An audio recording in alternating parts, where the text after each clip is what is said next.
नमस्कार दोस्तों, मैं CL Gupta LIC of India से और फ्यूचर के लिए सेविंग के लिए कुछ बताने जा रहा हूँ आपको एलआईसी के प्लान्स के लिए।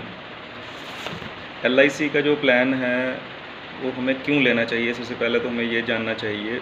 ये एक LIC life insurance corporation of India जो कंपनी है गवर्नमेंट की है और फ्यूचर की सेविंग देती है, इंश्योरेंस कवर देती है और इनकम टैक्स के बेनिफिट देती है, बहुत सारे बेनिफिट देती है।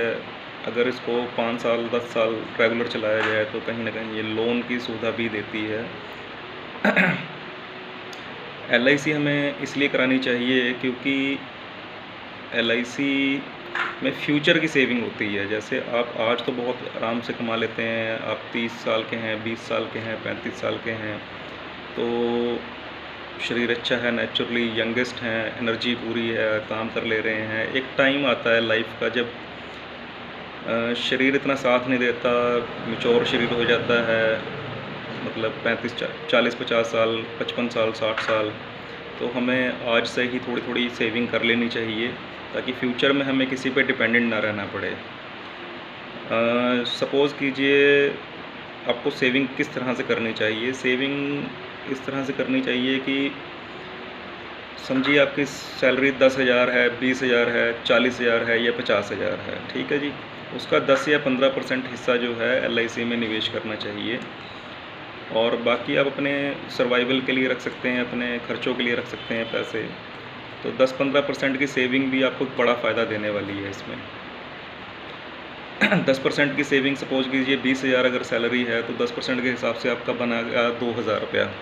तो 2,000 रुपये में आप एक 21 ईयर्स का प्लान ले सकते हैं जिसमें आपका 5 लाख का इंश्योरेंस कवर रहेगा, 10 लाख का एक्सीडेंटल कवर रहेगा और 21 ईयर्स में 2-2 हज़ार रुपये महीना करके आपका 5 लाख के आसपास में जमा होगा और 10,50,000 के आसपास में आपको वापस मिलेगा।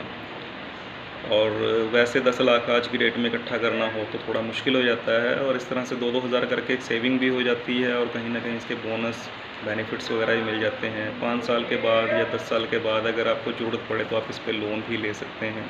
80 to 90% हम आपका अमाउंट का एक सरेंडर वैल्यू बनता है, उसके अकॉर्डिंगली हम आपको पे कर देते हैं। लोन लेने पर कई लोगों की ये इच्छा रहती है, यार लोन ले लिया है उसका EMIs भरनी पड़ेंगी, इंटरेस्ट भरना पड़ेगा।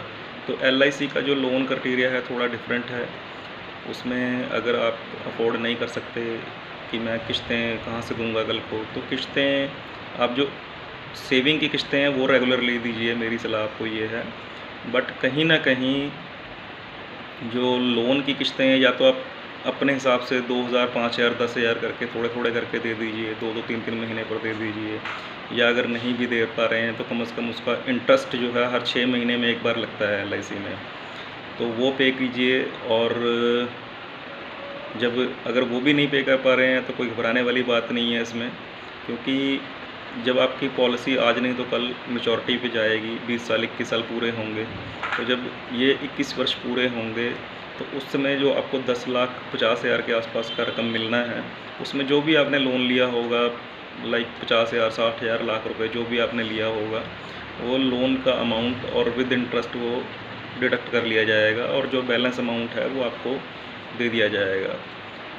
तो इसके और बेनिफिट्स की अगर बात करूं, कहीं ना कहीं इसमें एक बेनिफिट और बहुत बड़ा आजकल जुड़ गया है, वो है क्रेडिट कार्ड का। वो आपकी अगर इनकम टैक्स की रिटर्न अच्छी है, आपका इनकम बेस अच्छा है, तो आप इसमें क्रेडिट कार्ड की सुविधा भी ले सकते हैं और उसका थोड़ा इनकम अच्छी होनी चाहिए, 5 से 6 लाख की रिटर्न होनी चाहिए या 40-50 हज़ार मिनिमम सैलरी होनी चाहिए। तो उन लोगों के लिए एक थोड़ा सा ये फ़ायदा भी है। यदि आपकी एलआईसी किश्त 30,000 से ऊपर जाती है तो भी आप क्रेडिट कार्ड के लिए भी अप्लाई कर सकते हैं, उसके लिए आपकी पॉलिसी होनी बहुत ज़रूरी है। और इसमें इंश्योरेंस कवर की अगर मैं बात करूं, इंश्योरेंस कवर एक बहुत अच्छा इंश्योरेंस कवर है। इसमें आप किश्तें दे रहे हैं, इन केस कोई मिस हैपनिंग हो जाती है जिसमें बंदे की डेथ हो जाती है लाइफ एश्योर्ड की, तो डेथ का थोड़ा मैंने बोला है तो कोई माइंड मत कीजिएगा मेरे दोस्तों, क्योंकि ये एक सच है जीवन का। अगर इन फ्यूचर में अगर आप कमाई कर रहे हैं और आप पे पूरी फैमिली डिपेंडेंट है और आप कमाई करते हैं, तो जो कमाई का हिस्सा है वो आपके फैमिली के लिए काम में आता है। तो इंश्योरेंस भी ज़रूरी है। तो इंश्योरेंस का पैसा आपके फैमिली को मिल जाता है।